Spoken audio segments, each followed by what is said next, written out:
नमस्कार मित्रांनो, युवराज अकॅडमी 24 या आपल्या एज्युकेशनल यूट्यूब चॅनलवर मी तुम्हा सर्वांचं स्वागत करतो। तर आरोग्य विभाग भरती ग्रुप क व ड चे या ठिकाणी मित्रांनो रिझल्ट जाहीर झालेले आहेत। त्यामुळे आता महत्त्वाची गोष्ट म्हणजे कुठल्या जिल्ह्याची मेरिट किती लागणार हे सर्व विद्यार्थ्यांना उत्सुकता या ठिकाणी लागलेली आहे।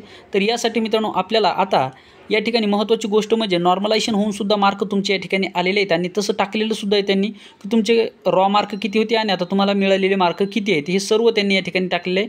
त्यामुळे जर मित्रांनो तुम्ही नांदेड जिल्ह्याचे असाल, नांदेड जिल्ह्यामध्ये जर तुम्ही फॉर्म भरला असेल तर तुम्ही कोणत्या कास्टमधून फॉर्म भरला, आता नॉर्मलायझेशनच्या नंतर तुमचा स्कोअर किती आहे सर्व विद्यार्थ्यांनी मला कमेंट बॉक्समध्ये सांगा, जेणेकरून मित्रांनो आपल्याला नांदेड जिल्ह्याचा कट ऑफ किती लागेल हे आपल्याला या ठिकाणी या व्हिडिओच्या माध्यमातून समजेल। कारण की जास्तीत जास्त व्हिडिओपर्यंत या व्हिडिओला शेअर करा, म्हणजे जेणेकरून जे विद्यार्थी जास्तीत जास्त नांदेडचे असतील ते या ठिकाणी कमेंट्स करतील आणि त्यावरून आपल्याला एक अंदाज बांधता येईल। कारण की TCSने नॉर्मलायझेशन करून मार्क तुमचे या ठिकाणी टाकलेले आहेत। त्यामुळे तुम्ही विद्यार्थ्यांनी या ठिकाणी सर्वांचे आपले मार्क, कुठली कास्ट आणि या ठिकाणी नांदेड जिल्ह्यामधल्याच विद्यार्थ्यांनी या ठिकाणी मला मार्क सांगा। बाकीच्या जिल्ह्याच्या विद्यार्थ्यांसाठी मी नवीन या ठिकाणी एक व्हिडिओ बनवतो, ठीक आहे। तर या ठिकाणी थांबूयात मित्रांनो, थँक्यू, धन्यवाद।